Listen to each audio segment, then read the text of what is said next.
നിയുക്ത മുഖ്യമന്ത്രി വി.ഡി. സതീശൻ വ്യക്തിഹത്യകൾക്കും വിവാദങ്ങൾക്കും പിന്നിലെ യാഥാർത്ഥ്യം. ഇന്ന് കേരള രാഷ്ട്രീയത്തിൽ ഏറ്റവും കൂടുതൽ ചർച്ച ചെയ്യപ്പെടുന്ന വിഷയങ്ങളിലൊന്നാണ് നിയുക്ത മുഖ്യമന്ത്രിയായ വി.ഡി. സതീശനെതിരെ ഉയർത്തുന്ന വീട് വിവാദങ്ങൾ. പക്ഷേ ഒരു കാര്യം നമ്മൾ മനസ്സിലാക്കണം, രാഷ്ട്രീയത്തിൽ ഉയരുന്ന ഓരോ നേതാവിനെയും വ്യക്തിപരമായി ആക്രമിക്കുക എന്നത് ചിലരുടെ സ്ഥിരം രാഷ്ട്രീയ സംസ്കാരമായി മാറിയിരിക്കുകയാണ്. വി.ഡി.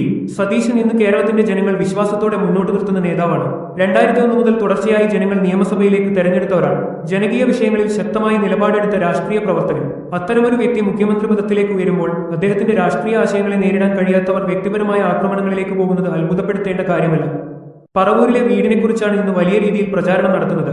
എന്നാൽ വസ്തുത എന്താണ്? അത് ഇന്നലെ പണിത ആഡംബര മന്ദിരമല്ല, അത് അദ്ദേഹത്തിന്റെ ഭാര്യയുടെ കുടുംബസ്വത്താണ്. വർഷങ്ങൾക്ക് മുൻപ് ഒരു ചീഫ് എഞ്ചിനീയറായിരുന്ന ഭാര്യാപിതാവ് പണികഴിപ്പിച്ച വീട് കാലാനുസൃതമായി നവീകരിച്ചു എന്നതാണ് യാഥാർത്ഥ്യം. സ്വന്തം കുടുംബത്തിന്റെ സ്വത്ത് പുതുക്കിപ്പണിയുന്നത് എപ്പോഴാണ് അഴിമതിയായത്? സാമ്പത്തികമായി ഭദ്രതയുള്ള കുടുംബ പശ്ചാത്തലത്തിൽ നിന്നാണ് അദ്ദേഹം വന്നിരിക്കുന്നത്. ഉയർന്ന സർക്കാർ ഉദ്യോഗസ്ഥരായിരുന്ന കുടുംബാംഗങ്ങൾ, വ്യാപാര സ്ഥാപനങ്ങൾ, തലമുറകളായി ഉണ്ടായിരുന്ന സ്വത്തുക്കൾ, ഇതൊന്നും ഇന്നലെയോ ഇന്നോ ഉണ്ടായതല്ല. എന്നാൽ അതെല്ലാം മറച്ചുവെച്ച് വീട് വിവാദം എന്ന തലക്കെട്ടിൽ രാഷ്ട്രീയ നാടകം സൃഷ്ടിക്കുകയാണ് ചിലർ. കേരളത്തിലെ സാധാരണ മനുഷ്യർക്ക് സത്യം തിരിച്ചറിയാനറിയാം. 4 പതിറ്റാണ്ട് പഴക്കമുള്ള ഒരു വീട് നവീകരിച്ചതിനെ അഴിമതിയുടെ പ്രതീകം ആക്കാൻ ശ്രമിക്കുന്നവർ ജനങ്ങളെ അവഹേളിക്കുകയാണ്. കാരണം മലയാളികൾക്ക് വ്യക്തമായി അറിയാം, ജനസേവനത്തിലൂടെ ഉയർന്ന നേതാവിനെ കള്ളപ്രചാരണങ്ങൾ കൊണ്ട് തകർക്കാൻ സാധിക്കില്ലെന്ന്.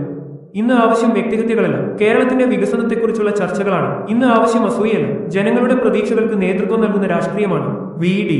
സതീശനെതിരായ ഇത്തരം ആരോപണങ്ങൾ ഒടുവിൽ അദ്ദേഹത്തെ തകർക്കില്ല, മറിച്ച് സത്യത്തിന്റെയും സുതാര്യതയുടെയും രാഷ്ട്രീയത്തോടുള്ള ജനങ്ങളുടെ വിശ്വാസം കൂടുതൽ ശക്തമാക്കും. കേരളത്തിന്റെ ഭാവിക്കായി പ്രവർത്തിക്കാൻ ഒരുങ്ങുന്ന ഒരു നേതാവിനെതിരെ കുപ്രചരണങ്ങൾ നടത്തുന്നവർ ചരിത്രത്തിൽ മറഞ്ഞുപോകും. എന്നാൽ ജനങ്ങളോടൊപ്പം നിന്ന നേതാക്കളെ കേരളം എന്നും ഓർക്കും.